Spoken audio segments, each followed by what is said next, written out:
so you decide you want to write on a serial killer. And he actually looked like one of those people who would sit at coffee shops all day and say, "Hey, how are you?" And This project is your passion. first seeing him, I just looked at him and I was like, this is it. Welcome to Keep Hustling with.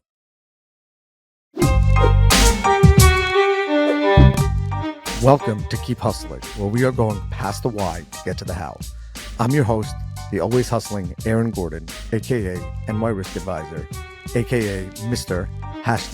#Keep Hustling. In this podcast, we will be diving deep into the professional and personal successes of our guests to find out how they hustled through the most difficult times in their life and their development to achieve the success they've gotten to today.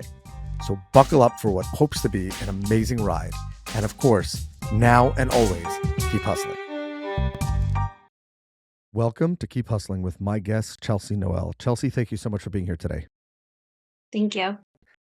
It is always good to speak to someone who is from the less exciting part of New York. I'm giving you the credit because you asked me to say that you are actually from New York.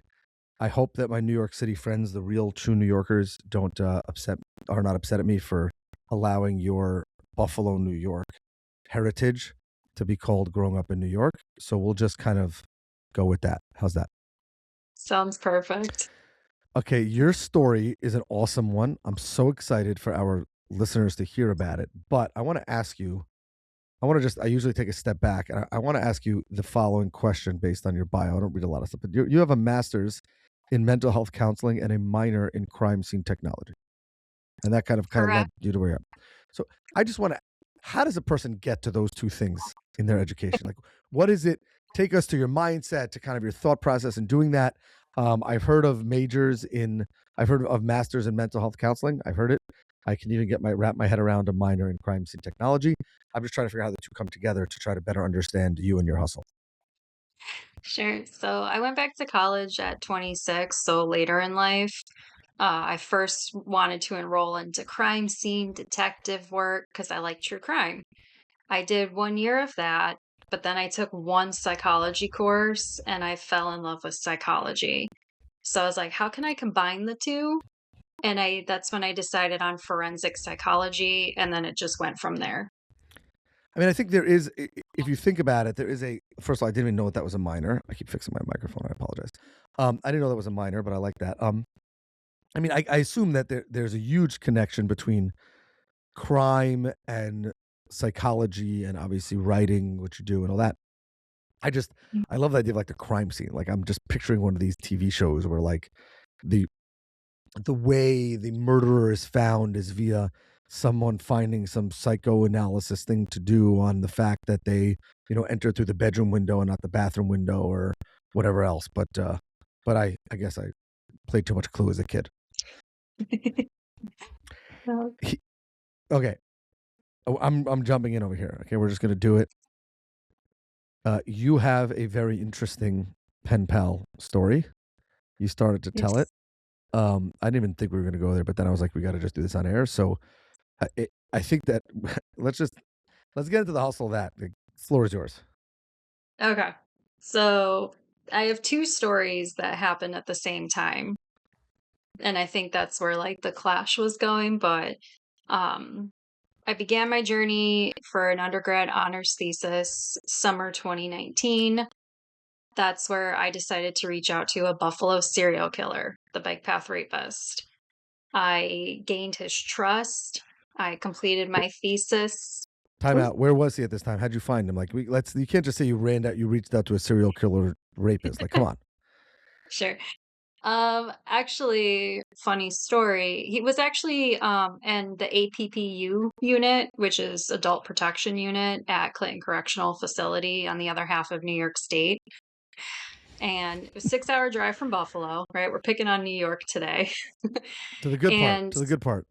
To the good part, yep, or no? So it's okay. Yep. I wrote him a letter asking if I could do a thesis on him. But the key to how I got lucky is I had a distant relative that worked side by side with him at American Brass back in Buffalo. So I name dropped my relative and I knew I had a 50-50 chance. And a month later, he wrote me a letter back. Mhm. What's the likelihood that like such an interesting story. So you decide you want to write on a Mhm. serial killer, and then you discover you have a relative that worked with him. Like, how do you not stop? Like this is keep hustling. Like, just what are you doing? Uh, what what are we doing writing letters up to serial killers? Like, how do you even get to that idea? How does you? Why does that drive you? What's the? There's got to be more there. 'Cause that's okay. Because I wanted to do more than just go to school and get a degree. I wanted to, like, kind of catch attention, be like, "Who is this student?" type of mindset at that time. And again, trying to slip between crime scene detective work and psychology degree. That's where my options were either write a thesis or take sports and animal psychology classes. That bored me, so I picked thesis. And then I'm like, I want to do a serial killer or something with high profile crime. And I looked who was kind of in New York State, who was kind of like known. And Sanchez was the one who I knew I kind of had a 50-50 chance with getting a response. And he did. Okay, so did you ever meet him, or this was just the Oh, This was just a letter thing. You eventually go to prison to interview him. yep. I Okay, so met him in person 4 times. so I Mhm. how old are you at the time when you were writing this thesis? I think this is fascinating. This is a different type of hustle than we've ever had on this podcast. I was 29 when I wrote him a letter. I just turned 29. And yeah, I by the time at the end of all of it, I have about 500 letters plus, gosh, another 500 emails, phone calls. So I I took want to ask pictures. you. I have so much. So again, That's okay. I want to take this one step at a time because I Sure. think that this is an insane hustle. This is awesome. Um, so you're let's early 30s, right? And you're Yep, in I'm a 35. car. You're in a car. I'm No, all but I'm saying at the time, right? You're in a car and you're driving to a prison Mhm. to meet a serial killer, Yep. convicted serial killer, and you said rapist. I don't want to misquote you. Yep. He was a Okay, serial got it. rapist first. Got it. Yep. So got it. So sorry, let me we're gonna loyal listeners, we're gonna make sure that this is accurate. You're a nice, sweet 30, early 30s young lady from Buffalo, New York, Yep. who's now in a car. You've had some letters and emails back and forth. You're writing a thesis on this fellow to meet, obviously in a controlled prison environment, but Mhm. to finally meet a convicted serial rapist turned murderer. Yeah. Yeah, Okay, tell me correct. about that car ride. Really, tell us Interesting. about the emotions. Take us there. I think it was just kind of like a lot of disbelief. Like, is this really happening? And how come nobody's like supervising me? Because I've asked like my detective and captain and police chief friends, former FBI colleagues, like, hey, can you guys give me some inside tips? How do I talk to high profile?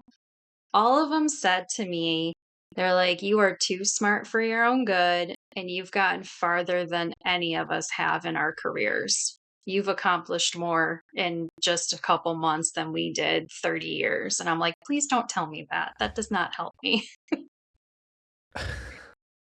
Yep. There's so much there. But again, you're in the car, you're driving, Yep. and now okay, now we'll take the next step. Like I want to get your mindset. Mhm. You're pulling into what were you expecting when you I pulled was into the prison and when you met him? I was expecting a hardened criminal, like face tattoos, really just stone cold aggression. And as I was thinking too, I was also thinking, don't mess up, right? Because, yes, first impressions, but also I've never been behind prison walls and definitely not maximum security. So I was high anxiety, don't mess up. I also, too, kept rethinking of that movie scene from Silence of the Lambs where Clarice Starling first meets Hannibal Lecter. That's a lot how I in those 6 minutes, that's how I based a lot of what I would do when I first met him. What to say, what not to say. And so Mhm. you had the thought of what he was going to look like and act like. It's Mhm. interesting to me because you knew kind of what he looked like, and Yep. you knew kind of his personality ish, I would say, because of the correspondences that you've had. Yep. So what was it like? I was more scared of the maximum security walls at Clinton Correctional than meeting Altimio Sanchez. When No, no, I one actually think that that's a very no, logical, I'm going to say normal thing to say, because to feel, because like what was going to happen, what meaning a lot of times, and this plays a little bit to the hustles, like a lot of times we convince ourselves of something to the negative mhm, or to the positive, but most people to the negative, when like all logic would dictate that you were in a very safe environment. Forgetting about the yep, fact that you were like, I'm having this. I've also watched a lot of movies, right? Like every door you go through, like it slams behind you, even if it's not yep, slamming, like it just slams, and every bar rattles, even though might not rattle, but it does. yeah, But like it's interesting because you, I'm imagining that you had this excitement, right? Like this is your mhm, at this time, this project is your passion. Your yep, life is being dedicated to this thesis. This mhm. person is uh, it's going to sound weird saying it, but like a very central figure in your life at that point, It right? was Like meaning the of the human beings that you were thinking about on a daily basis, this person is probably in the top because you're writing about him, you're writing to him, you're analyzing the letters that he wrote you, the emails and all those different things, but yet you still have this disconnect because you never met him before. yeah, I was 17 when he got arrested and made news in Western New York. Yeah. So, In the I other knew New what York. he yeah, I knew what he was like before meeting him. So I've already had like the public opinion.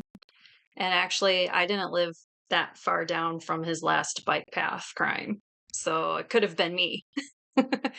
And fast forward, a decade and some, meeting him, yes, behind the walls, because once that door closes, you can't get out. It's like 20-foot concrete walls, barbed wire, guards. Everything is a door, and the next door won't open until the door behind you closes. Everything's on a buzz, I've and seen this movie before. yep. And every guard was like, "You look lost." And I remember in the waiting room outside the prison, I walked in, and the guard was like, "Do you need directions?" And I just blurted, I'm like, "Yeah, I need to get into the prison because I've never been there before." And then I got in, a lot of security. You really have to read up on the websites of what specific clothing they allow and make sure you really have it down to a T or else they can reject you. Um, but once I got before the security gate, I still had to walk across the prison yard into this one main building. And I remember my whole body froze and my feet were just walking. And I'm like, nobody's like holding my hand. Nobody's saying, Chelsea, what are you doing? Like now I'm just behind maximum security walls walking around. But I get to the main check-in building. Again, there's more check-ins. And the lady at the desk, I gave her the paper and it had the inmate's name on it, who I wanted to see. And she's like, "Oh, this is an old number. He never gets visitors." And I'm like, she's like, "You need an additional clearance." And I'm like, "Oh boy." So I'm just kind of like physically there, but mentally, I'm like, "What's going on right now?" It, Mm, but I imagine, and I've gotten into a lot into like the psychology of the hustle, so I'm fascinated by how people just keep going in those types of scenarios. But I yeah, imagine that at the same time, you also had a certain level of comfort that you weren't meeting a stranger. I know that seems so weird to say, but you know what I'm yep, saying? Like there's a right? Like it wasn't like you were on some sort of like weird mission and you didn't have any connection to the person who was going to come through the door. Like even though they said, "Oh, you need another clearance to this and that," you were like, I don't want to use the word friend. I use the word pen pal. which is what Well, you used. yeah, he did become a friend, but at this moment he was just like an acquaintance. But you are right though. I did know him a little bit more compared to what the public knew because like I said, my relative worked side by side with him for nearly 15 years. So I heard stories from my relative about Sanchez even before I met him, like since his arrest. Stories, they covered each other's shifts, everything. So I kind of had like a different viewpoint a little bit. Um, Everyone said he was nice at work. The community that knew him, they said he was always helpful. So it was interesting to see like that split where people who knew him said he was a wonderful man, but the public knew him as a serial rapist and serial killer. And where did I want to talk about how that connection was built, but I have to ask, you had those two versions in your head Mhm. when you arrived at this prison. I love the fact that we spent 15 minutes talking about this prison visit. This whole episode is going to be about it. We're going to have you back to talk about more. This is crazy. This is awesome. But it's a unique hustle story. Which version did you leave with? The one where I saw him as a human and very polite. Mhm. Were you concerned that it would be the other way, or you knew that the whole time? I knew that the whole time. He knew it too. And if you look at his victim profile, I match the description to a T. Yikes. Yikesers. White woman, athletic built, attractive. Yep. Yikesers. I want to, there's a lost art in 2026, and that's the art of communication in various modalities. So obviously you're a prolific writer. You've written, I want to talk about your work shortly, but you said that your communication was letters, Yep. emails, and personal interactions. Yep. Talk about developing a connection with a character or a figure via email and letters. Like, what is that like? Most people nowadays, it doesn't exist. We have FaceTime, we have all this stuff. Sure.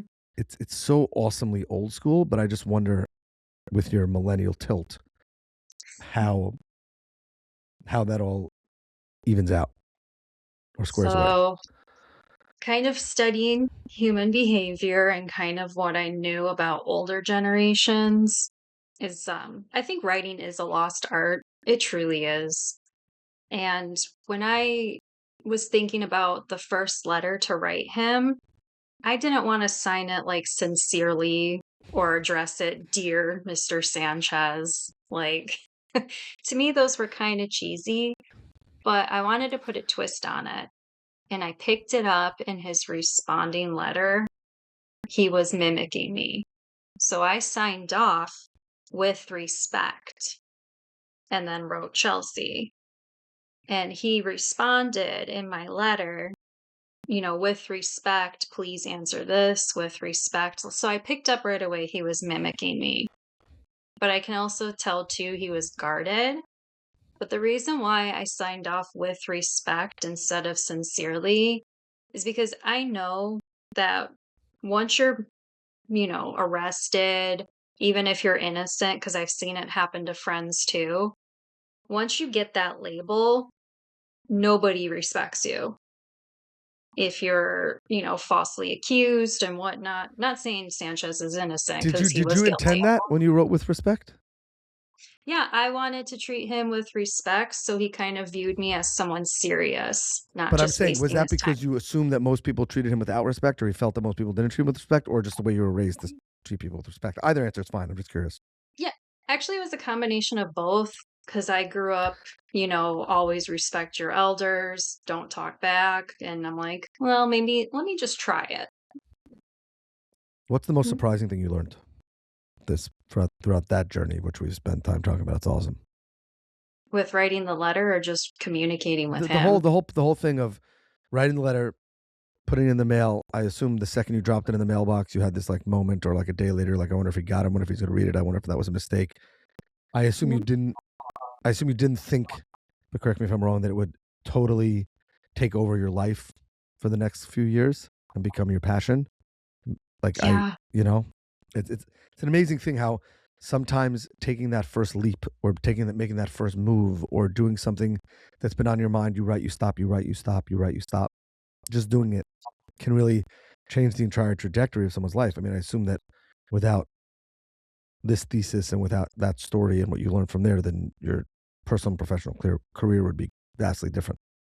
absolutely. I have to ask you, your writing is inspired by real life cases. In your background in criminal behavior, you create suspenseful, layered novels that dig into the complexities of the human mind. What is the most fundamentally misunderstood complexity of the human mind that you've discovered through your work? Is that you truly don't know someone. And I know people say that, but they don't understand it. And that's kind of what makes people scary. Do you think that people underestimate the complexity of the human mind? I think I do. Yeah. So how do you tap Mm. into that? How do you leverage I that? ask I ask too many questions and I ask the right questions. And then also too, in my one book, which we'll talk about later, I did include letter samples of how I went around dancing with a serial killer. You went around. Okay, go there. I didn't even know which book to go for it. Just go. I'm not even. I have Yeah. nothing to say. Go ahead. And I didn't either because, like I said, I was asking like decorated law enforcement career professionals for help, and they had no idea. So I was guessing at everything. But Yep. So like I said, when he was mimicking me with respect, it's like a cat and a mouse game. And I kind of knew how to dance around egotistical people. And, it's like what to say, what's sensitive. But then when I wanted to ask more direct questions, I would ask the question and then I would put below it, you don't have to answer this. We can skip over it. And since I gave him the choice to answer or not, he answered every time. dancing with a serial killer. Okay. Yep.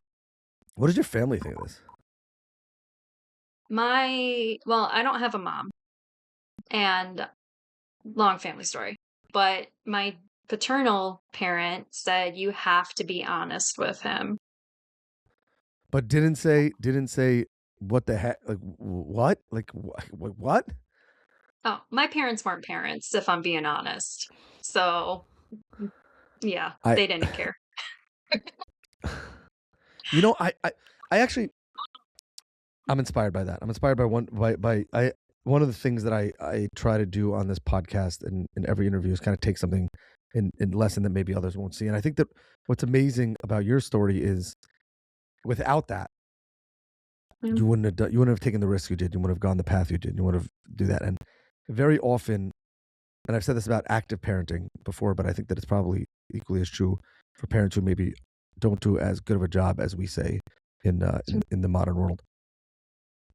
There's so much that impacts a person and so much that impacts a person's hustle and that innate yep. character with you. I don't think it would be the same if you had what I'll call a traditional parenting relationship. And Okay. and therefore, not that I'm commenting on what would have been better for you, Mm, but it certainly would have been a different. You wouldn't have been on a road that's even close to where you are, right? You would have been like so divergent. You might have ended up in yep. a real city like New York City. But I think that it's inspiring to me because as you said that, it was like, okay, you did this, you had this non-traditional parenting relationship, then you then you come up with this idea that, hey, I want to write my thesis on a serial killer rapist. I'm sorry, I don't know which one's supposed to come first.